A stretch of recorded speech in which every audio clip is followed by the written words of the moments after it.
Hello, this is Kamlesh Ahuja sir की chemistry class. आज हम पी ब्लॉक एलिमेंट के अंदर 15 ग्रुप एलिमेंट नाइट्रोजन फैमिली की में स्पेशली नाइट्रोजन के ऑक्साइड डिस्कस करने वाले हैं। तो नाइट्रोजन के कुल मिला के 5 ऑक्साइड मिलते हैं और जैसे इसका फर्स्ट ऑक्साइड है N2O। N2O is called nitrous oxide, इसको हम नाइट्रस ऑक्साइड बोलते हैं। और it is also called laughing gas है ये। और इसका सेकंड है नाइट्रोजन ऑक्साइड, थर्ड है नाइट्रोजन ट्राई ऑक्साइड, फोर्थ है नाइट्रोजन टेट्रा ऑक्साइड, फिफ्थ है नाइट्रोजन पेंटा ऑक्साइड। इस ग्रुप के सारे एलिमेंट जो होते हैं वो E2O3 और E2O5 टाइप के ऑक्साइड तो बनाते ही सारे एलिमेंट, यानी नाइट्रोजन, मेरे कहने का मतलब नाइट्रोजन, फास्फोरस, आर्सेनिक, एंटीमनी और बिस्मिथ, ये पांचों के पांचों ये वाले भी बनाएंगे और ये वाले भी बनाएंगे। यहां पर ई स्टैंड कर रहा है नाइट्रोजन, फास्फोरस, आर्सेनिक, एंटीमनी और बिस्मिथ को। हाँ, ये बात क्लियर है कि बिस्मिथ का जो Bi2O5 है वो एग्जिस्ट नहीं करता है, और अगर बनता भी है तो वो अनस्टेबल है, क्योंकि यहां पर ऑक्सीडेशन स्टेट E2O3 में ऑक्सीडेशन स्टेट +3 है, E2O5 में ऑक्सीडेशन स्टेट +5 है। तो बिस्मिथ इनर्ट पेयर इफेक्ट की वजह से +5 ऑक्सीडेशन स्टेट इसकी अनस्टेबल होती है। तो बिस्मिथ का +5 ऑक्सीडेशन स्टेट के साथ केवल एक ही कंपाउंड स्टेबल है, वो है BiF5। इसके अलावा सारे के सारे अनस्टेबल हैं, और वो भी फ्लोरीन के साथ इसीलिए ज्यादा स्टेबल है, वो भी बिस्मिथ के खुद की वजह से नहीं, फ्लोरीन की वजह से, क्योंकि फ्लोरीन का इलेक्ट्रोनेगेटिविटी ज्यादा है। तो फ्लोरीन बिस्मिथ की ऑक्सीडेशन स्टेट को +5 तक एक्सटेंड करवा जाता है, जबरदस्ती करवाता है पर करवा देता है। बट बिस्मिथ का फ्लोरीन के साथ जो +5 का कंपाउंड है उसको छोड़ के बाकी सारे बिस्मिथ के +5 वाले कंपाउंड अनस्टेबल है। रीजन लिखना इनर्ट पेयर इफेक्ट, और ये सब चीजें मैं पहले भी डिस्कस कर चुका हूं। अब यहां पर नाइट्रोजन के जो 5 ऑक्साइड्स हैं, इसमें से यहां पर जो नाइट्रोजन पर नाइट्रस ऑक्साइड में जो नाइट्रोजन पर ऑक्सीडेशन स्टेट है वो +1 है, नाइट्रोजन डाइऑक्साइड +2 है, इस पे +3 है, इस पे +4 है और इस पे +5 है। यानी नाइट्रोजन +1 से लेके +5 तक ऑक्सीडेशन स्टेट के सबका, हर ऑक्सीडेशन स्टेट का, यानी +1, +2, +3, +4, +5 का ऑक्साइड बनाता है। इसमें से जो नाइट्रस ऑक्साइड और ये दोनों हैं, ये दोनों के दोनों ऑक्साइड न्यूट्रल है, ये दोनों के दोनों ऑक्साइड न्यूट्रल है, और ये तीनों एसिडिक है। These 3 are acidic. ये तीनों के तीनों एसिडिक हैं, एसिडिक नेचर के।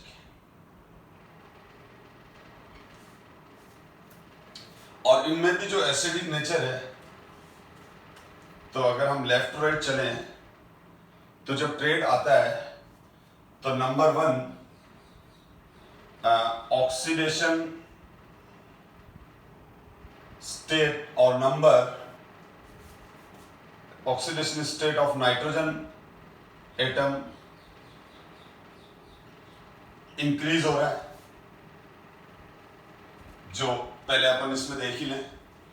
नाइट्रोजन एटम पे ऑक्सीडेशन स्टेट इंक्रीज हो जाएगा तो N का +5 और N का +1 है यहां, और N का +5 है यहां पर। तो कोवेलेंट कैरेक्टर क्या हो जाएगा इनमें? कोवेलेंट कैरेक्टर इंक्रीज हो जाएगा, क्योंकि अगर मैं फजांस रूल अप्लाई करूं तो जैसे जैसे ये पॉजिटिव ऑक्सीडेशन स्टेट इंक्रीज होती है, या ये वाला ऑक्सीडेशन स्टेट इंक्रीज होती है, तो इस केटायन का पोलराइजेशन पावर इंक्रीज होता है, और हायर ऑक्सीडेशन स्टेट के जो कंपाउंड होते हैं उनमें कोवेलेंट कैरेक्टर ज्यादा होता है। यानी oxidation state directly proportional to covalent character होता है, और covalent character directly proportional acidic character होता है। और ये सब के सब अगर आप कंसेप्ट देखो तो मेरे प्रीवियस क्लासेस में लगातार आ रहे हैं, रिपीट हो रहे हैं। तो जो स्टूडेंट सिंसियर हैं, मेरी सारी क्लासेस कंटिन्यूसली प्रॉपर कंसंट्रेशन से और प्रॉपर अटेंशन से देख रहे हैं, तो उन्होंने फील किया होगा कि मॉलिक्यूल चेंज हो जाते हैं पर उनके अंदर कंसेप्ट कॉमन ही चलते हैं। तो एसिडिक कैरेक्टर इंक्रीज हो रहा है। और साथ में अगर मैं देखूं तो यहां पर कोवेलेंसी भी इंक्रीज हो रही है। Covalency of nitrogen atom increase, यानी कोवेलेंसी क्या होता है? कोवेलेंसी होती है कि एक एटम कितने कोवेलेंट बॉन्ड बना रहा है। अब वो कोऑर्डिनेट बॉन्ड भी कोवेलेंट बॉन्ड है। कोऑर्डिनेट बॉन्ड का नाम क्या है? Coordinate covalent bond. ठीक है, sigma bond, pi bond, coordinate bond, ये सारे टाइप ऑफ कोवेलेंट बॉन्ड ही हैं। तो covalency of nitrogen atom increase हो रहा है। मैं भी इनके स्ट्रक्चर भी बनाऊंगा तो उसमें आप देखेंगे। ठीक है, एनीवे, दूसरा इनकी ऑक्सीडाइजिंग पावर इंक्रीज हो रही है। ऑक्सीडाइजिंग पावर विल इंक्रीज, इनकी ऑक्सीडाइजिंग पावर इंक्रीज हो रही है। N2O5 एक अच्छा ऑक्सीडाइजिंग एजेंट है, क्योंकि ये सारे के सारे ऑक्सीडेशन स्टेट से रिलेटेड है। ऑक्सीडेशन स्टेट बढ़ेगी तो कोवेलेंट कैरेक्टर भी बढ़ेगा, एसिडिक कैरेक्टर भी बढ़ेगा, ऑक्सीडाइजिंग पावर भी बढ़ेगी। यानी ये बहुत जल्दी सामने वाले से इलेक्ट्रॉन ले लेगा, और जो इलेक्ट्रॉन लेते हैं वो ऑक्सीडाइजिंग एजेंट है। जैसे मैंने आपसे इलेक्ट्रॉन ले लिए तो आपका ऑक्सीडेशन हो गया, तो मैं ऑक्सीडाइजिंग एजेंट हो गया। तो जो भी मॉलिक्यूल्स, स्पीशीज किसी दूसरे से इलेक्ट्रॉन लेते हैं, electron gainer are oxidising agent. ठीक है, और ऑक्सीडेशन स्टेट जितनी ज्यादा होगी वो उतना अच्छा ऑक्सीडाइजिंग एजेंट होगा। तो ये तो हमने नाइट्रोजन के इन 5 ऑक्साइड्स के बारे में बात की। अब इसमें मैं क्लियर कर दूं, N2O4 NO2 का डाइमर है बेसिकली। तो कुछ स्टूडेंट बोलते हैं सर आपने नाइट्रोजन डाइऑक्साइड नहीं लिखा, तो N2O4 लिखो या NO2 लिखो, दोनों एक ही बात है। मैं अभी डिस्कस करने वाला हूं। अब इसमें से जो NO और NO2 है उसके बारे में हम डिस्कस करते हैं।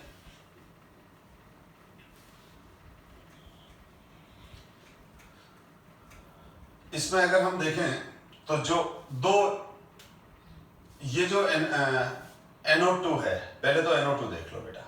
ये NO2 है बेसिकली, ये NO2 लो टेम्परेचर पर डाइमराइज होकर N2O4 के फॉर्म में एग्जिस्ट करता है। 2NO2 gives N2O4। तो ये इक्विलिब्रियम मेंटेन रखता है। यहां पर अगर हम अनपेयर्ड इलेक्ट्रॉन्स की बात करें तो यहां पर जो NO गैस है ये ओड इलेक्ट्रॉन, यहां पर हमारा NO देखो, NO और NO2, इन दो को कंपेयर कर रहा हूं। NO2 का डाइमर N2O4 है, नाइट्रोजन टेट्राऑक्साइड। अगर मैं नाइट्रोजन के अंदर इलेक्ट्रॉन्स देखूं मैं, तो नाइट्रोजन में 7 इलेक्ट्रॉन्स हैं और ऑक्सीजन में 8 है, तो टोटल 15 इलेक्ट्रॉन्स हो गए। इसी तरह से NO2 में देखूं मैं, 7 इलेक्ट्रॉन्स तो नाइट्रोजन के हुए, नाइट्रोजन में 7 इलेक्ट्रॉन्स होते हैं टोटल इलेक्ट्रॉन्स, वैलेंसी इलेक्ट्रॉन्स की बात नहीं कर रहा हूं, टोटल बात कर रहा हूं। और ऑक्सीजन के 16 हो गए, तो यहां 23 इलेक्ट्रॉन्स हो गए। तो कुल मिला के NO और NO2, हम इन दोनों को ओड इलेक्ट्रॉन स्पीशीज कहते हैं। समझ में आ गया? जनरली ये दोनों ऑड इलेक्ट्रॉन स्पीशीज हैं। ऑड इलेक्ट्रॉन स्पीशीज का मतलब समझ में आ गया? ऑड नंबर ऑफ इलेक्ट्रॉन है टोटल। बाकी सब में अगर आप इलेक्ट्रॉन काउंट करोगे तो इवन आएगा। जनरली मॉलिक्यूल्स के अंदर इवन इलेक्ट्रॉन्स ही होते हैं। तो बहुत कम एग्जांपल होते हैं जिनमें ऑड इलेक्ट्रॉन होते हैं। तो जिनमें ऑड इलेक्ट्रॉन होते हैं तो उनको एक स्पेसिफिक नेम दे देते हैं हम, These are odd electron species. जैसे NO and NO2 are odd electronic species. अब इसमें टोटल मिला के 15 इलेक्ट्रॉन्स है और यहाँ 23 है।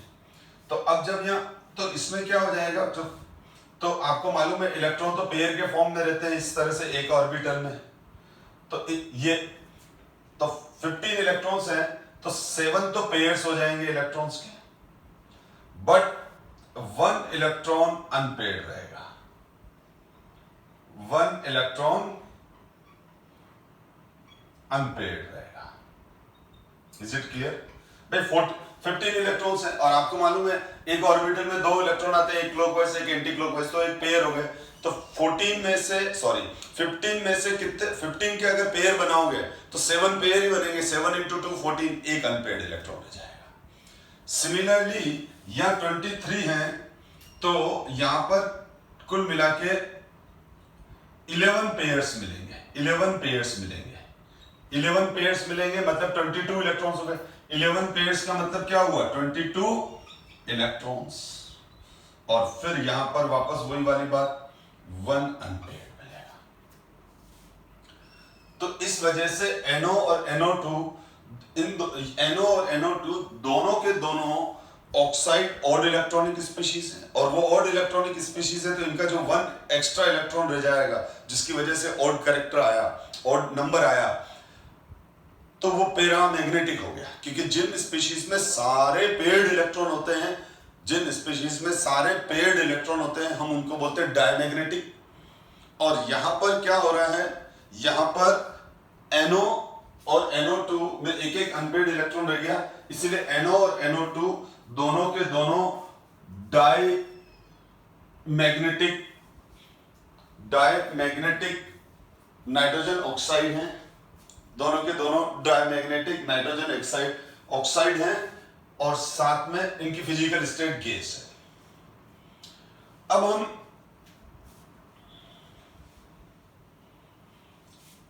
आगे डिस्कस करते हैं तो हमको क्लियर हो गया कि आपको NO और NO2 और NO2 का डायमर N2O4 है।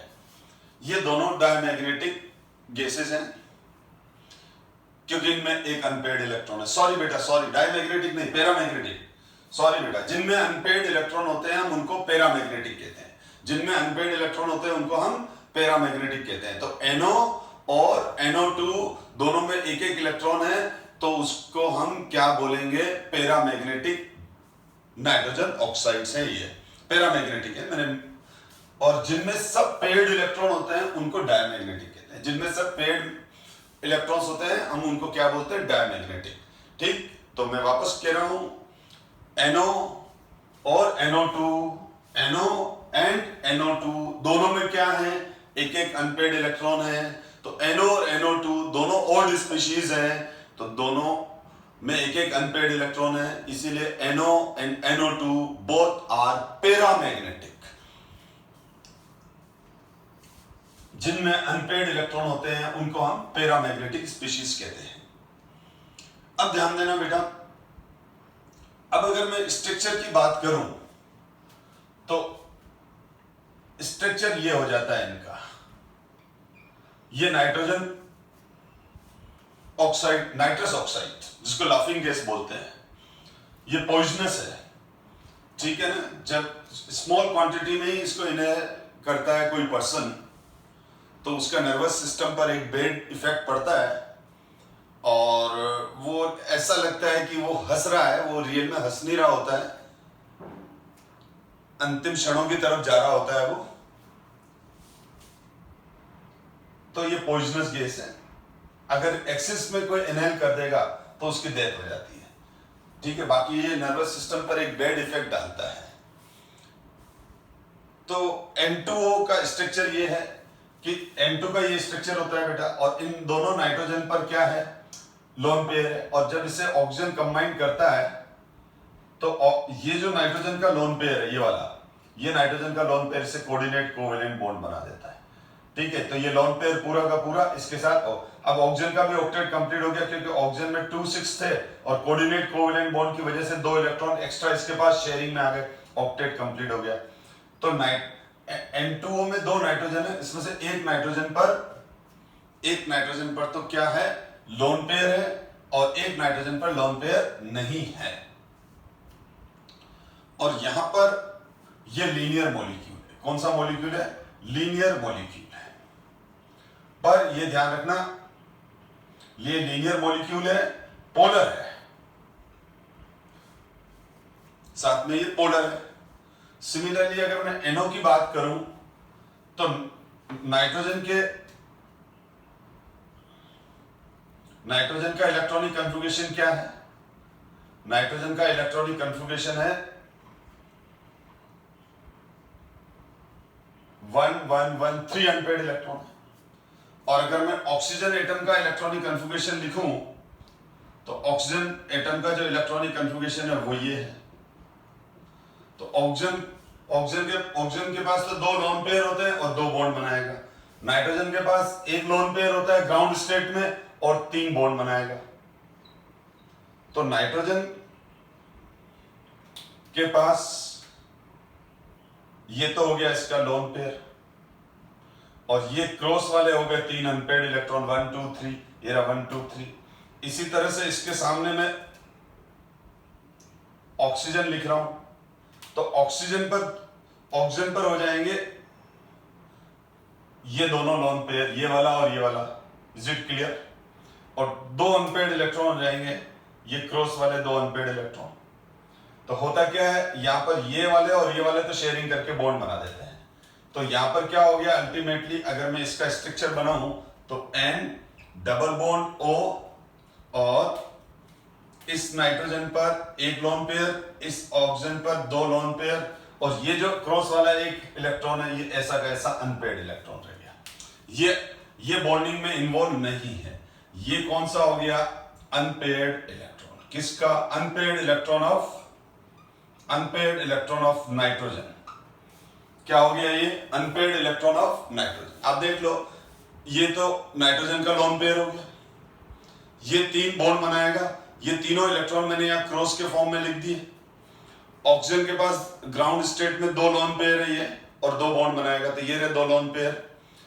ठीक है, एक ये वाला और एक ये वाला, एक ये वाला मतलब ये वाला, ये वाला मतलब ये वाला। ठीक है, ये दोनों, ये सर्कल लगा, ये दोनों अनपेयर्ड इलेक्ट्रॉन, बॉन्ड बन गया, तो ये एक अनपेयर्ड। तो NO क्या हो गया, पैरामैग्नेटिक हो गया, क्योंकि इसमें 1 अनपेयर्ड इलेक्ट्रॉन है। अब इसमें अनपेयर्ड इलेक्ट्रॉन होने की वजह से ही NO में ये जब इसका टेम्परेचर हम लो करते हैं तो NO का जो सैंपल होता है बेटा, NO का जो सैंपल होता है, उस NO के सैंपल में टेम्परेचर लो करने से ये डाइमराइज होने लग जाता है। यानी NO एटम क्या होने, NO में अभी अपन ने क्या देखा, ये NO है, ठीक है, ये दूसरा NO है। अब गैस है तो मॉलिक्यूल दूर दूर है, लेकिन जैसे ही इसका टेम्परेचर कम करते हैं तो गैस लिक्विडिफाई होने की, और पोलर गैस तो है, तो ये लिक्विडिफिकेशन की तरफ जाती है। टेम्परेचर करने से इन मॉलिक्यूल्स के बीच में इंटरमॉलिक्यूलर डिस्टेंसेस कम होने लग जाती है। तो होता क्या है, अभी आपने देखा इस नाइट्रोजन पे भी 1 अनपेयर्ड इलेक्ट्रॉन है, इस पे भी 1 अनपेयर्ड इलेक्ट्रॉन है। ठीक है, लोन पेयर तो है ही, ये ब्लू वाला तो लोन पेयर है बेटा, हमको उस लोन पेयर से मतलब नहीं है, लोन पेयर भी है। और अभी देख लो, मैंने अभी बताया, तो ये जो इस लोन पेयर को कंफ्यूज मत करो, वो तो अपनी जगह स्टैंड करेगा ही। अब इस NO के इस नाइट्रोजन पे NO के इस नाइट्रोजन पर ये जो अनपेयर्ड इलेक्ट्रॉन है और ये वाला जो अनपेयर्ड इलेक्ट्रॉन है, ये आपस में पेयरिंग करते हैं, क्योंकि जब फिजिकल स्टेट गैस से लिक्विड की तरफ जाती है तो मॉलिक्यूल काफी नियर आ जाते हैं। तो मॉलिक्यूल नियर आने से ये दोनों इलेक्ट्रॉन एक दूसरे के इफेक्ट में आते हैं और ये एक बॉन्डिंग करने लग जाते हैं। तो इसीलिए क्या हो जाता है कि ये तो जब फिजिकल स्टेट गैस है, तो फिजिकल स्टेट गैस होने की वजह से क्या होगा, फिजिकल स्टेट गैस होने की वजह से ये दोनों NO दूर दूर है, ये दोनों NO दूर दूर है जब गैस फिजिकल स्टेट है। और तो इनका ये जो अनपेयर्ड इलेक्ट्रॉन है, जो मैंने नाइट्रोजन पे रेड डॉट लगा रहा हूं, ये इसका अनपेयर्ड। अब जब ये लिक्विडिफाई होते हैं, जब वो लिक्विड फेस में आते हैं, तो मॉलिक्यूल पास में आए तो ये दोनों नाइट्रोजन के जो ये इलेक्ट्रॉन्स हैं, ये नियर आए, पेयरिंग कर लेते हैं। तो इसीलिए हम क्या बोलते हैं, 2NO तो किस फॉर्म में है, गैस फॉर्म में। लेकिन जैसे ही हम इसको कूल करते हैं और या थोड़ा कंप्रेस करते हैं तो NO मॉलिक्यूल कूल और कूलिंग करेंगे और कंप्रेस करेंगे, तो ये दोनों कंडीशन फेवर करती है मॉलिक्यूल्स को एक दूसरे के पास पास में लाती है। और जैसे ही मॉलिक्यूल पास पास में आ जाएंगे तो इन दोनों के अनपेयर्ड इलेक्ट्रॉन्स आपस में पेयरिंग करेंगे और ये बना देंगे N2O2। तो ये एक इक्विलिब्रियम मेंटेन हो जाता है, ये इक्विलिब्रियम मेंटेन हो जाता है। और जैसे जैसे आप कंप्रेशन बढ़ाएंगे, टेम्परेचर कम करते जाएंगे, तो डायमर यानी N2O2 का कंसंट्रेशन बढ़ जाएगा। ये जो N2O2 बन गया लिक्विड फॉर्म में, this is called dimer. Dimer का मतलब दो मॉलिक्यूल आपस में कंबाइन कर गए। ट्राइमर का मतलब 3 मॉलिक्यूल आपस में कंबाइन कर गए। तो ये सब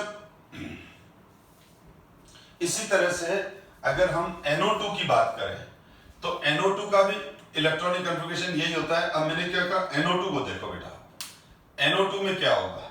NO2 में जो होता है, NO2 भी गैस है और मैंने अभी बताया कि NO के स्ट्रक्चर में बताया था कि नाइट्रोजन पर ये तो लोन पेयर है ही, NO में नाइट्रोजन पे लोन पेयर है, इस NO पर भी नाइट्रोजन। अब यहां पर ये नाइट्रोजन पे लोन पेयर है, ये तो अनपेयर्ड इलेक्ट्रॉन था, तो ये NO का स्ट्रक्चर है बेटा।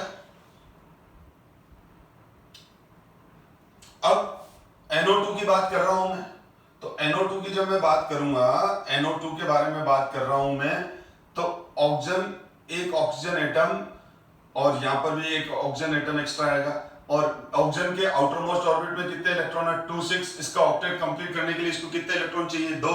तो ये नाइट्रोजन का लोन पेयर, इसे कोऑर्डिनेट कोवेलेंट बॉन्ड बनाकर इसका ऑक्टेट कंप्लीट कर देते हैं, NO2 बन जाता है। और इधर भी क्या हो गया, ये 2 6 है, ऑक्सीजन में, ऑक्सीजन के वैलेंसी शेल में 6 इलेक्ट्रॉन्स है, तो ये जो नाइट्रोजन का लोन पेयर है वो ऑक्सीजन के साथ कोऑर्डिनेट कोवेलेंट बॉन्ड बना के ऑक्टेट कंप्लीट कर लेता है। तो ये NO2 के स्ट्रक्चर हो गए। अब ये NO2 का स्ट्रक्चर हो गया, तो इसमें भी यही वाली बात हुई। इसमें भी क्या हुआ, ये भी क्या है, इनके दोनों के नाइट्रोजन पर क्या है, अनपेयर्ड इलेक्ट्रॉन है। NO2 में अनपेयर्ड इलेक्ट्रॉन है तो पैरामैग्नेटिक गैस है ये। अब इसको भी हम कंप्रेस करते हैं और टेम्परेचर कम करते हैं तो मॉलिक्यूल पास आ जाते हैं। मॉलिक्यूल पास में आ गए तो ये क्या बन जाता है, इनके ये जो अनपेयर्ड इलेक्ट्रॉन है, दोनों डिफरेंट नाइट्रोजन एटम के ये अनपेयर्ड इलेक्ट्रॉन है, लेकिन नियर आने की वजह से ये पेयरिंग करके बॉन्डिंग कर लेते हैं। तो इसी तरह से जो 2NO है, 2NO2 है, वो भी लिक्विड फॉर्म में N2O4 में कन्वर्ट हो जाता है, तो ये इक्विलिब्रियम बना लेता है और ये लिक्विड फॉर्म में आ गया। तो यहां पर कुल मिला के ये हुआ कि हमारे इसमें जो NO और NO2 है, दोनों में एक एक अनपेयर्ड इलेक्ट्रॉन है, पैरामैग्नेटिक है, कंप्रेशन और लो टेम्परेचर करने से डायमराइज हो जाते हैं या इस तरह के इक्विलिब्रियम में आ जाते हैं। लेकिन इन दोनों का कंसंट्रेशन, इन डायमर्स का जो कंसंट्रेशन है, वो टेम्परेचर जितना कम करते जाओगे, कंप्रेशन बढ़ाते जाओगे, मतलब प्रेशर बढ़ाते जाओगे, तो इनकी कंसंट्रेशन बढ़ती जाएगी। ठीक है, तो लो टेम्परेचर और हाई प्रेशर पर इनकी कंसंट्रेशन ज्यादा होगी। ठीक है, और अगर आप टेम्परेचर बढ़ाते जाओगे तो वापस ये इसमें डिसोसिएट होकर बैकवर्ड रिएक्शन में आने लग जाएंगे। ये वाली होगा हाई टेम्परेचर और लो प्रेशर पर इनकी कंसंट्रेशन ज्यादा होगी। अब हम, तो इसका मतलब अगर मैं इनके स्ट्रक्चर की बात करूं, N2O और NO समझ में आ गया। अब ध्यान दो, N2O3, N2O4 और N2O5, इनके बारे में वापस डिस्कस कर रहा हूं मैं। सॉरी, N2O3 और N2O5, इनका तो हो गया, इसका स्ट्रक्चर हो गया, इसका हो गया, और इसके बारे में भी अभी बता दिया, स्ट्रक्चर भी देख लिया इसका आपने। ध्यान दो बेटा, जो N2O3 है, N2O3 ये नाइट्रोजन का एक ऑक्सो एसिड है, नाइट्रस एसिड। क्या है ये? Nitrous acid. इसमें नाइट्रोजन पर ऑक्सीडेशन स्टेट है +3 और इसका स्ट्रक्चर होता है ये वाला, ये नाइट्रस और नाइट्रोजन पे लोन पेयर। जब नाइट्रस एसिड को हम हीट करते हैं किसी डिहाइड्रेटिंग एजेंट जैसे P2O5 के प्रेजेंस में, तो ये N2O3 नाइट्रोजन ट्राइऑक्साइड और H2O रिलीज कर देता है। मतलब आप देखो, ये ध्यान दो, ये 2 मॉलिक्यूल नाइट्रस एसिड है, ये वाला है। अब आप इन 2 मॉलिक्यूल नाइट्रस एसिड्स में जब हीट किया तो ये वाटर मॉलिक्यूल निकल गया, तो ये वाटर मॉलिक्यूल निकल गया, तो ये बन गया हमारे पास, ये बन गया हमारे पास। जब ये बन गया तो दोनों ही नाइट्रोजन पर लोन पेयर है और इस नाइट्रोजन पर भी ऑक्सीडेशन स्टेट +3 है, इस पे भी +3 है, क्योंकि हमको मालूम है यहाँ +1 है, यहाँ +2 है, यहाँ +3 है, यहाँ +4 है और यहाँ +5 ऑक्सीडेशन स्टेट है। तो ये बन गया नाइट्रोजन ट्राइऑक्साइड। नाइट्रोजन ट्राइऑक्साइड बोलते हैं, लेकिन ये कौन सा एसिड है? नाइट्रस एसिड है, नाइट्रस एसिड है, तो हम इसको नाइट्रस एनहाइड्राइड भी बोलते हैं। इसका नाम नाइट्रस एनहाइड्राइड, जैसे एसिटिक एसिड का डिहाइड्रेशन करते हैं तो एसिटिक एनहाइड्राइड ऑर्गेनिक में पड़ा हुआ है आपने। तो बेसिकली जब किसी मॉलिक्यूल में से वाटर निकल जाता है तो उसके मॉलिक्यूल का जो नाम होता है उसके साथ एनहाइड्रस सफिक्स लगा जाता है। वापस सुनना मैंने क्या कहा। मैं कह रहा हूं जैसे मेरे पास ये, मेरे हाथ में ये कोई मॉलिक्यूल है, अब इसका नाम मार्कर है, ठीक है। अब इसमें अगर इस मॉलिक्यूल को अगर मैंने हीट किया या किसी रिएजेंट से रिएक्ट करा तो इससे एक वाटर मॉलिक्यूल बाहर निकल गया। अब जैसे ही वाटर मॉलिक्यूल बाहर निकल जाएगा तो ये मॉलिक्यूल का स्ट्रक्चर और फॉर्मूला चेंज हो जाएगा, तो अब इसको बोलेंगे मार्कर एनहाइड्राइड, क्योंकि इस मार्कर से वाटर निकलने के बाद एक नया प्रोडक्ट बना है। जो प्रोडक्ट जो बना है, जब प्रोडक्ट बन रहा है तो रिएक्टेंट ये है, इस रिएक्टेंट में से वाटर निकला और इस रिएक्टेंट में से वाटर निकला और एक नया प्रोडक्ट बना। तो वाटर निकलने के बाद जो कोई प्रोडक्ट बन जाता है उसको एनहाइड्राइड कहते हैं। और अब नेम को कंफ्यूजन न करें, इसलिए उस मॉलिक्यूल का जो नाम है उस नाम के साथ सफिक्स एनहाइड्राइड यूज करते हैं। जैसे ये देखो, नाइट्रस एसिड है, इसको हीट किया, N2O3 बना H2O, तो इसमें ये नाइट्रस एसिड में से वाटर निकलने पर ये बना। इस नाइट्रस एसिड को हीट किया तो इस नाइट्रस एसिड से वाटर निकला, ये रहा। तो ये वाटर निकलने के बाद इसमें से वाटर निकला तो हम इसको क्या कहेंगे? इसको क्या कहेंगे? ये बना है इसमें से वाटर निकलने से, इसका नाम क्या है? Nitrous acid. तो इसलिए इसको हम नाइट्रस एनहाइड्राइड भी कहेंगे। तो नाइट्रोजन ट्राइऑक्साइड को नाइट्रस एनहाइड्राइड भी कहेंगे। अब क्वेश्चन ये है कि ये एसिडिक क्यों है? तो अब आपको क्लियर हो गया कि नाइट्रस एनहाइड्राइड N2O3 है। अगर इस N2O3 को मैं वापस वाटर से रिएक्ट कराऊं, वाटर से मैंने रिएक्ट कराया किसी भी कंडीशन में, तो ये वापस क्या दे देगा? नाइट्रस एसिड दे देगा। ये वापस क्या दे देगा? नाइट्रस एसिड दे देगा, क्योंकि पानी निकल गया, वाटर निकल गया बेटा, तो वाटर निकलने से नाइट्रस एनहाइड्राइड बना। और अगर हमने वापस इसको पानी दे दिया, इसको पानी से गीला कर दिया, वाटर से इसको रिएक्ट करा दिया, वाटर इसके ऊपर स्प्रे कर दिया, ये वापस अपनी ओरिजिनल स्टेट में आ जाएगा, इसमें आ जाएगा। और नाइट्रस एसिड अब वाटर में डाला है तो ये क्या दे देगा, H plus and 2NO2 minus, H plus and 2HNO2, तो ये दे देगा 2H plus plus 2NO2 minus. Is it clear? तो यहां पर नाइट्रोजन ट्राइऑक्साइड, जिसको हम नाइट्रस एनाइड्राइड भी बोलते हैं, इस ऑक्साइड को जब हम वाटर में डिसॉल्व करते हैं तो ये वाटर से रिएक्ट करता है, और वाटर से रिएक्ट करते हुए, ठीक है, वाटर से रिएक्ट करते हुए वापस ये किस में कन्वर्ट हो जाता है, इस नाइट्रस ऑक्साइड नाइट्रस एसिड में।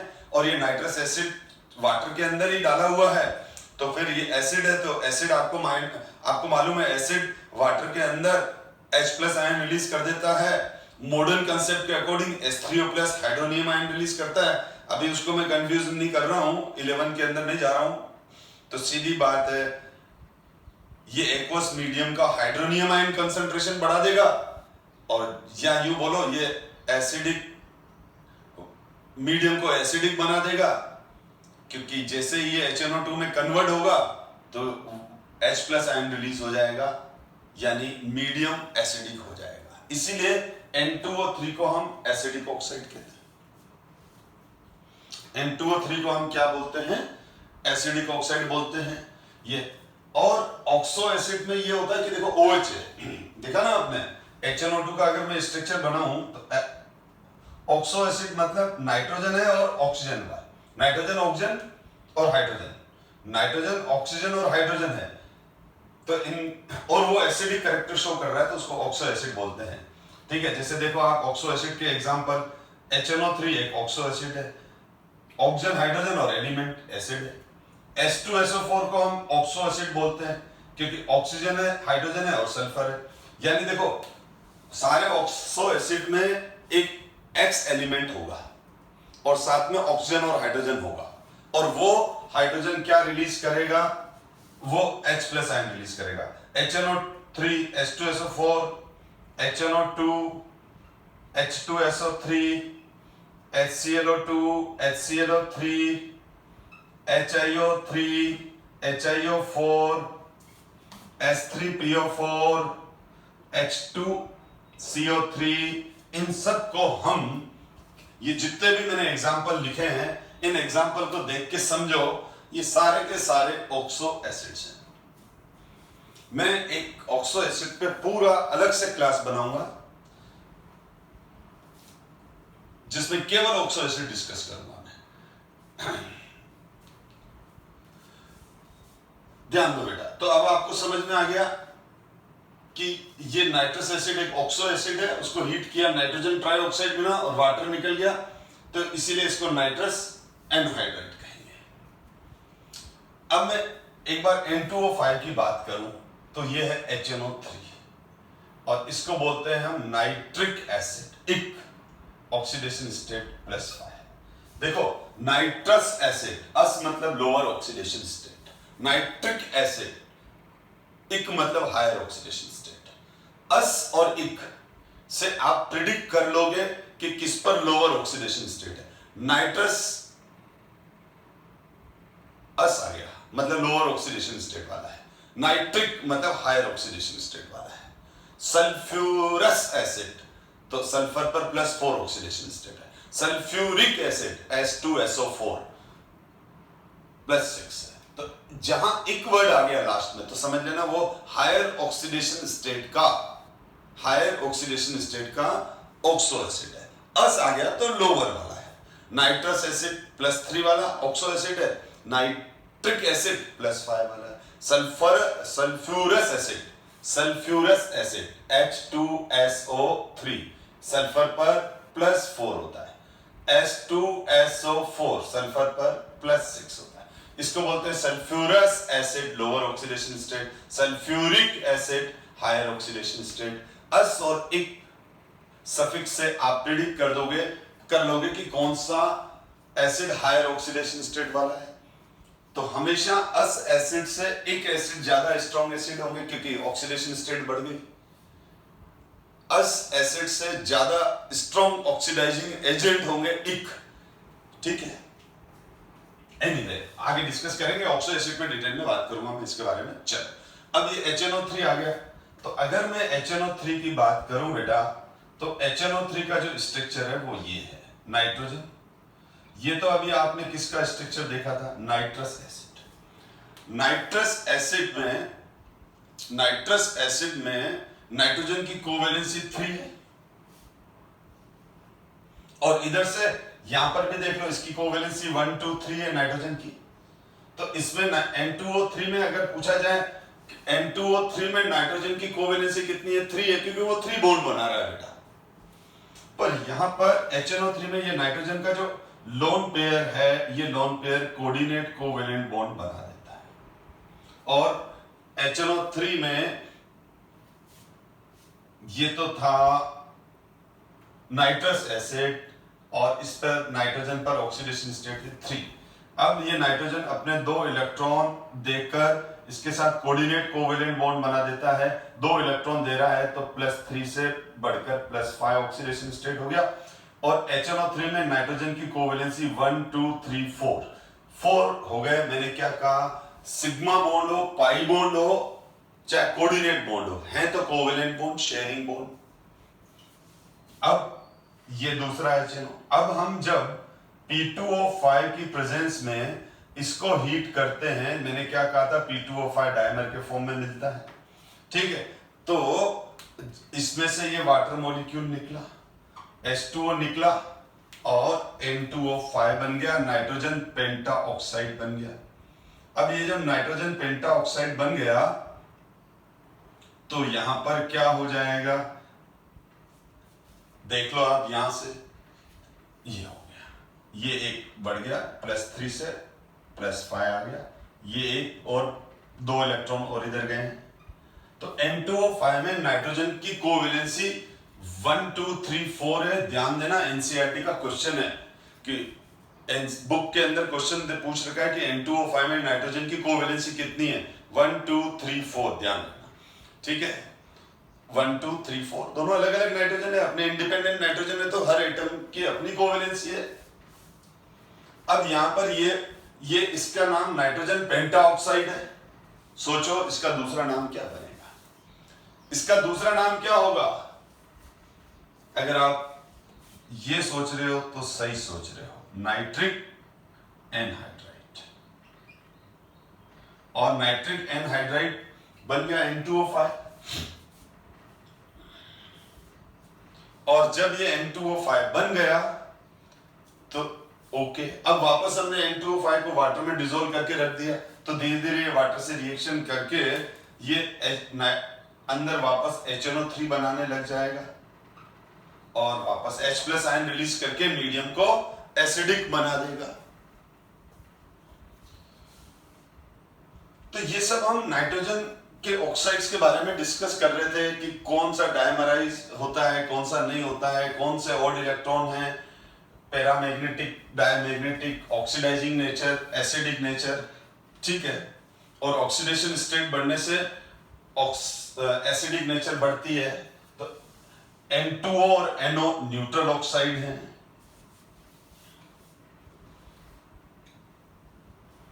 देखो अब हम और कुछ डिस्कस करते हैं इसी के अंदर, थोड़ा सा है ना। अब जो मैं बता रहा हूं, जो मैं पढ़ा चुका हूं, वो सब कुछ भी है नेक्स्ट स्क्रीन पर साथ में है ना, इनके क्या हमारे पास कुछ मेथड ऑफ प्रिपरेशन भी, एक एक इन सब ऑक्साइड का एक एक मेथड ऑफ प्रिपरेशन आप लर्न करो, ज्यादा मत करो, जरूरत नहीं है। रीजन ये है कि जो इनऑर्गेनिक की रिएक्शन फिर इनफाइनाइट है। इनफाइनाइट का मतलब इनफाइनाइट तो नहीं है, पर नंबर ऑफ रिएक्शंस है। अब आपको मैं बोलूं 10,000 रिएक्शन याद कर लो तो वो पॉसिबल नहीं है, ठीक है। तो इसीलिए आप जब इनऑर्गेनिक रिएक्शन की बात आ रही है तो केवल वो ही रिएक्शन आप रट लो, समझ लो, याद कर लो, कुछ भी बोलो, वो ही करो जो बोर्ड बुक में है, बस उसके अलावा एक्स्ट्रा नहीं। तो देखो अब मैं ये देखो, all the oxide of nitrogen and phosphorus are strongly acidic in nature except NO and N2O, पढ़ चुके हैं। Oxide of arsenic are weakly acidic. Oxide of antimony are amphoteric and bismuth basic. ये मैं आपको प्रीवियस क्लास में detail में ले चुका हूं. अब हमारा आज का टॉपिक तो था ऑक्साइड ऑफ नाइट्रोजन. वापस लिख दिया N2 और NO न्यूट्रल. N2O को जो हम प्रिपेयर करते हैं बेटा, वो अमोनियम नाइट्राइट बेसिकली सॉलिड होता है. NH4NO3 सॉलिड होता है. अमोनियम नाइट्रेट ATE ध्यान रखना. तो इसको जब हम 250 डिग्री सेंटीग्रेड पर हीट करते हैं तो N2O और H2O बनता है. याद करने के लिए आप देख लो कि NH4NO3 में जब ये कन्वर्ट होगा तो इसको अपन जनरली किसी मॉलिक्यूल को, एक चीज हमेशा ध्यान रखो बेटा, इनऑर्गेनिक के अंदर कुछ ट्रिक्स दे दूंगा कि किसी भी मॉलिक्यूल को जब अपन हीट करते हैं तो अगर उसमें हाइड्रोजन और ऑक्सीजन है तो वो हाइड्रोजन और ऑक्सीजन वाटर के फॉर्म में निकल जाएंगे. तो आप जब NH4NO3 को हीट कर रहे हो तो 4 तो ऑक्सीजन है. 4 ऑक्सीजन कितने वाटर बना सकते हैं? 2 मॉलिक्यूल वाटर बना सकते हैं. तो आप क्या कर लो, वही किया अपन ने. मैंने 2 मॉलिक्यूल वाटर बना लिए. बाकी क्या बचा? ये हट गया, पूरा हट गया और 2 मॉलिक्यूल वाटर बन गए तो 2 ऑक्सीजन हट गए, बाकी एक ही रहा. तो N2O, 2 नाइट्रोजन और 1 ऑक्सीजन. समझ गए कि जब हम NH4NO3 को हीट करते हैं तो 4H है तो 2H2O बन गया. अब बाकी क्या रह गए? 2 नाइट्रोजन और 1 ऑक्सीजन, तो N2O बन गया. इसका स्ट्रक्चर दे रखा है, ठीक है. तो nitrous oxide as a colourless sweet taste and its main uses is as anaesthetic when inhaled in mild quantities in case of hysterical laugh. मतलब ये एक हाइड्रोस्टिकल लाफ्टर का मतलब ये होता है कि वो हंस नहीं रहा है, उसको मालूम नहीं पड़ेगा वो हंस रहा है. वो नर्वस सिस्टम इस तरह से एक्ट करता है कि हमारे को, मतलब जो व्यूअर होता है उसको लगता है कि वो हंस रहा है, इसलिए इसको लाफिंग गैस बोलते हैं. इसका स्ट्रक्चर लीनियर है, मैं भी डिस्कस कर चुका हूं सारी बात, ठीक है. इसको खाली आप पॉज करके रीड करो ताकि नोट्स बनाने के काम आ जाए. नाइट्रोजन मोनोऑक्साइड, तो नाइट्रोजन मोनोऑक्साइड को सोडियम नाइट्रेट से बनाते हैं. देखो मैं बार मैं क्लियर कर दूं, NO2 माइनस को तो हम क्या बोलते हैं? Nitrite ITE. इसके साथ तो क्या लगाएंगे? I. NO3 माइनस के साथ क्या लगाएंगे? नाइट्रेट ATE सफिक्स है. और N-3 आएगा तो बोलेंगे नाइट्राइड. तो देखो आपको मैं क्लियर कर दूं, आइड कब आएगा, एड कब आएगा, आइड कब आएगा?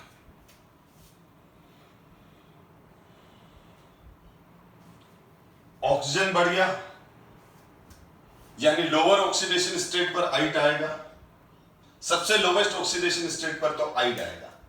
देखो यहां ऑक्सीडेशन स्टेट कितनी है? -3. यहां कितनी है? +5. यहां कितनी है? यहां नाइट्रोजन पर +3 आएगा. फाइंड आउट करके देख लो, ये +5 और यहां -3. तो जो, ठीक है ना, नाइट्रेट और नाइट्राइट, ठीक है. अब जैसे ये देखो, एक और एग्जांपल दे देता हूं. SO3 -2, SO3 -2 sulphide ITE. अब ऑक्सीजन बढ़ गए, ऑक्सीडेशन स्टेट बढ़ गई, यूं भी याद रख सकते हो. जिसमें ज्यादा ऑक्सीजन है उसको एड बोलेंगे. NO2 माइनस में कम ऑक्सीजन है तो नाइट्राइट. NO3 में ज्यादा ऑक्सीजन हो गया, ऑक्सीजन बढ़ गया तो नाइट्रेट. SO3 -2 सल्फाइड, एक ऑक्सीजन बढ़ गया सल्फेट, और सल्फाइड S-2. ठीक. आइड तो कब आएगा? जब सीधा नेगेटिव चार्ज है. आइड में एक भी ऑक्सीजन नहीं होता है, आइड में एक भी ऑक्सीजन नहीं होता है. आप देखो sulphide O-2 oxide, fluoride, chloride, bromide, iodide, ये सारे के सारे S-2 sulphide, O-2 oxide, F- fluoride, Cl- chloride, bromide, IDE आ गया, मतलब वो सिंगल एलिमेंट है और उस पर नेगेटिव चार्ज है। ठीक है, तो ये सब छोटी छोटी बातें हैं जो धीरे धीरे हम जब लगातार पढ़ते रहेंगे तो हमको याद होते रहेंगे। अब नाइट्रोजन मोनोऑक्साइड जो है उसको प्रिपेयर करने का जो तरीका है वो लेबोरेटरी मेथड ये है कि sodium nitride ITE, sodium nitride को फेरस सल्फेट और सल्फ्यूरिक एसिड से रिएक्ट करते हैं। तो ये जो फेरस है Fe+2 और Fe+3 में कन्वर्ट हो जाता है, तो फेरस सल्फेट तो फेरिक सल्फेट में कन्वर्ट हो जाता है, फेरस का फेरिक में ऑक्सीडेशन हो जाता है, NaHSO4 बनता है, H2O बनता है और ये NO गैस बन गई। तो ये रिएक्शन आपको मैं कितनी भी ट्रिक बता दूं लेकिन अल्टीमेटली याद करनी ही पड़ेगी क्योंकि बोर्ड बुक की ये रिएक्शन है। अब जो NO और NO2 गैस है, NO और NO2 गैस है, ये जब रेनी सीजन के अंदर बिजली चमकती है, लाइटनिंग होती है, उस समय भी बनती है। क्या होता है, क्लाउड्स के अंदर चार्ज सेपरेशन हो जाता है, तो क्लाउड के अंदर जो चार्ज सेपरेशन हो जाता है यानी पॉजिटिव और नेगेटिव चार्ज सेपरेशन हो जाता है, तो चार्ज सेपरेशन की वजह से जब ये क्लाउड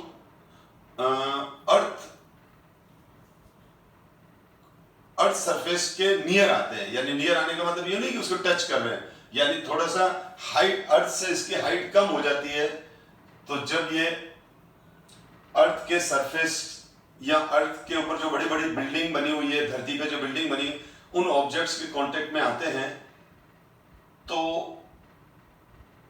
इलेक्ट्रिसिटी पास होती है बहुत तेजी से। अब मैं ना उस लाइटनिंग के कंसेप्ट पे जाऊंगा ना, मुझे बहुत अच्छे से लाइटनिंग कंसेप्ट का कंसेप्ट मुझे क्लियर है, तो अभी अगर मैं लाइटनिंग के बारे में डिस्कस करने लग गया तो हम तो बिल्कुल ही आउट ट्रैक चले जाएंगे। तो ठीक है, बस खाली ये ध्यान रखो, क्लाउड में चार्ज सेपरेशन होता है, तो क्लाउड जब अर्थ के ऑब्जेक्ट के नियर आते हैं तो अर्थ ऑब्जेक्ट और क्लाउड का चार्ज और अर्थ ऑब्जेक्ट के जो चार्ज है वो उसके इंटरेक्शन की वजह से लाइटनिंग क्रिएट होती है, बिजली गरजती है।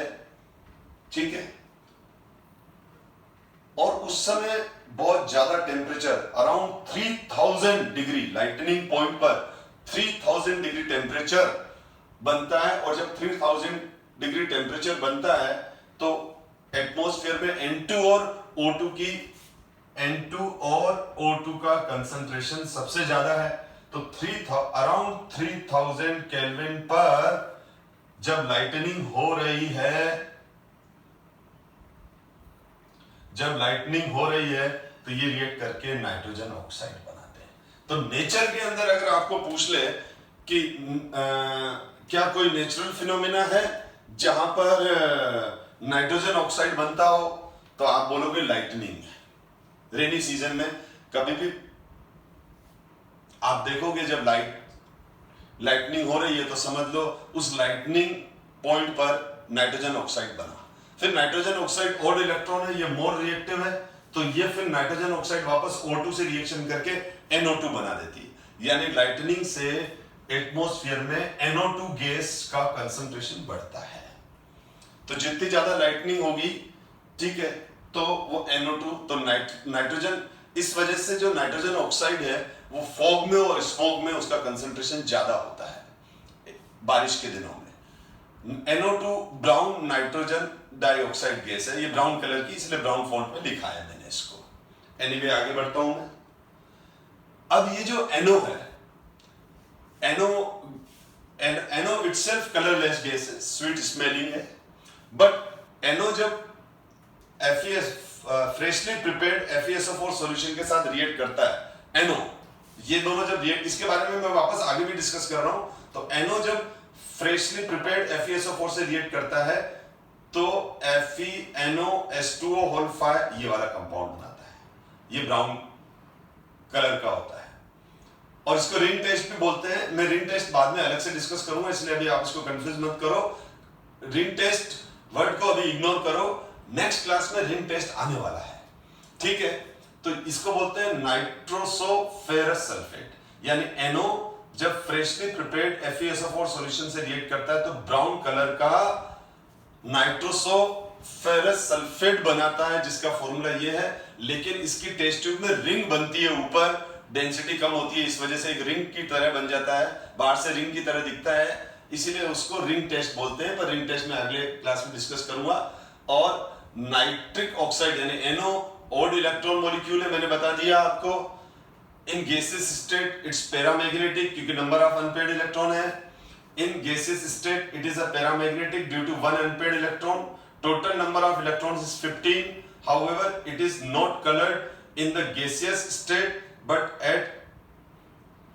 has a blue color in the liquid and solid phase। ठीक है, अब इसको पोस्ट करके रीड कर लो, ये सारी चीजें पढ़ा दी, ये नहीं पढ़ाई थी तो एक बार बता दी। It does not associated in gas phase क्योंकि मॉलिक्यूल दूर दूर हैं, but form a dimer in the solid and liquid state. In solid and liquid state it is a diamagnetic क्योंकि आपने देखा था दोनों इलेक्ट्रॉन पेयर हो गए थे, तभी तो पेयरिंग की वजह से बॉन्डिंग हुआ और जो अनपेयर्ड इलेक्ट्रॉन हो गए वो पेयर्ड हो गए तो डायमैग्नेटिक हो गया। It has no unpaired electron in the dimer. ये पूरा पोर्शन इस पॉइंट को छोड़कर मैं अभी डिस्कस कर चुका हूं आपसे, ये आप रीड करो और इससे नोट्स बनाओ। NO2 नाइट्रोजन डाइऑक्साइड, जिसको डाई नाइट्रोजन टेट्रा ऑक्साइड भी बोलते हैं। नाइट्रेट जनरली ये बुक के अंदर ये वाली क्वेश्चन है, ये है लेड नाइट्रेट। लेड नाइट्रेट को जब हम हीट करते हैं, लेड नाइट्राइट को जब हम क्या करते हैं, हाई टेम्परेचर पर हीट करते हैं तो lead oxide 4NO2 plus O2 gas release होती है। तो जनरली ये सारे मेटल नाइट्रेट, ध्यान देना, सारे मेटल नाइट्रेट, बहुत अच्छी बात बता रहा हूं, ध्यान देना, काम आएगी ये। सारे मेटल नाइट्रेट होल N, ठीक है, मैं अब इस बैलेंस नहीं कर रहा हूं, ये मेटल नाइट्रेट है, ये क्या है, मेटल नाइट्रेट AT है। इनको जब हम हीट करते हैं तो एक बाय प्रोडक्ट NO2 बनता है, ठीक है, तो इनको हीट करते हैं तो एक तो बनता है मेटल ऑक्साइड, क्या बनता है, एक तो बनता है मेटल ऑक्साइड, एक बनता है NO2 और एक बनता है O2। अब रिएक्शन को बैलेंस कर लेंगे, वो एक अलग चीज है, ठीक है ना, जैसे यहाँ 2 है तो 2 ले लेंगे, इस तरह से। अभी मैं रिएक्शन बैलेंस नहीं कर रहा हूं। जैसे ये देखो, ये मेटल नाइट्रेट है तो एक बना मेटल ऑक्साइड, एक बना NO2, एक बना O2, कॉमन है, ठीक है। फिर हम इसके फॉर्मूले को देख के हीट एंड टाइम मेथड से इजीली रिएक्शन बैलेंस हो जाती है। सारे मेटल नाइट्रेट को हीट करने से NO2 गैस बनती है, लेकिन क्लियर कर दूं, इनऑर्गेनिक बिना एक्सेप्शन के नहीं चलती। ये जो मेटल आयन होना चाहिए, इसका आयनिक पोटेंशियल ज्यादा होना चाहिए, 5 वैल्यू ज्यादा होनी चाहिए। 5 वैल्यू का मतलब क्या होता है, 5 वैल्यू क्या होती है, 5 वैल्यू होती है charge on cation upon radius, ठीक है, मैं फजांस रूल में पढ़ा चुका हूं। यानी ऐसे मेटल कैटायन जिनकी पोलराइजेशन पावर ज्यादा हो, ऐसे मेटल कैटायन जो कोवेलेंट बॉन्ड, मतलब कोवेलेंट बॉन्डिंग कर सकते हो, जिनका 5 वैल्यू ज्यादा हो, आयनिक पोटेंशियल ज्यादा हो, मतलब उन मेटल कैटायन का साइज छोटा हो, चार्ज ज्यादा हो, तो पोलराइजेशन पावर ज्यादा होगी, तो एनायन में डिस्ट्रक्शन ज्यादा क्रिएट करेंगे, तो कोवेलेंट बॉन्डिंग बनाएंगे। तो जो भी कोवेलेंट बॉन्ड अच्छा बना सकता है मेटल आयन, वो ही कर पाएगा। यानी जो मेटल कैटायन क्या नहीं बना सकते हैं, कोवेलेंट कैरेक्टर अच्छा नहीं रखते हैं, पुअर कोवेलेंट रखते हैं, और वो कौन से हैं, वो तो गिने चुने हैं, सोडियम, पोटेशियम, रुबिडियम, सीजियम, और ये लिथियम, सोडियम, पोटेशियम, रुबिडियम, और ये बेरिलियम, मैग्नीशियम, कैल्शियम, स्ट्रोंशियम और बेरियम। तो ये ध्यान रखना, लिथियम, बेरिलियम और मैग्नीशियम भी कोवेलेंट कैरेक्टर अच्छा रखते हैं। तो इन सब के ध्यान रखना, sodium, potassium, rubidium, caesium, calcium, strontium, barium, इनके अगर नाइट्रेट होंगे तो वो इस तरह की रिएक्शन नहीं देंगे, वो इस तरह की रिएक्शन नहीं देंगे। बाकी सारे मेटल आयन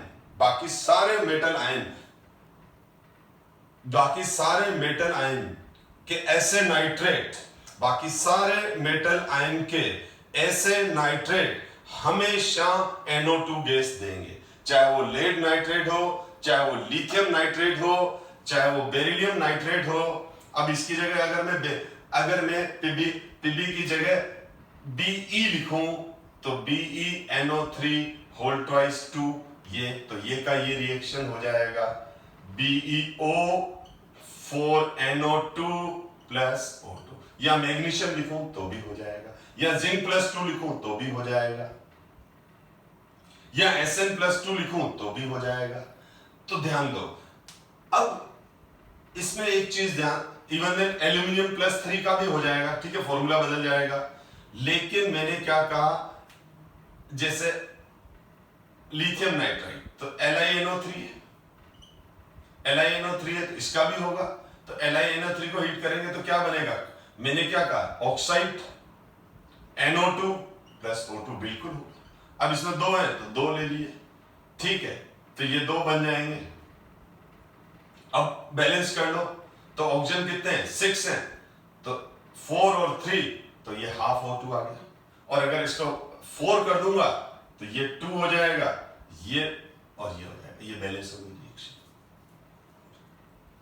लेकिन अगर आप पूछो कि सर ये सोडियम पोटेशियम रुबिडियम सीजियम, तो जब हम सोडियम का NaNO3 को हीट करते हैं, NaNO3 को हीट करते हैं तो ये नहीं होगा, तो क्या होगा, कुछ तो होगा ना। हाँ, ये NaNO2 में कन्वर्ट हो जाएगा, 2NaNO2 में कन्वर्ट हो जाएगा और O2 गैस निकल जाएगी, क्योंकि Na प्लस कोवेलेंट बॉन्डिंग बिल्कुल नहीं करता है। Na प्लस का पोलराइजेशन पावर बिल्कुल कम होता है, आयनिक पोटेंशियल की वैल्यू कम होती है।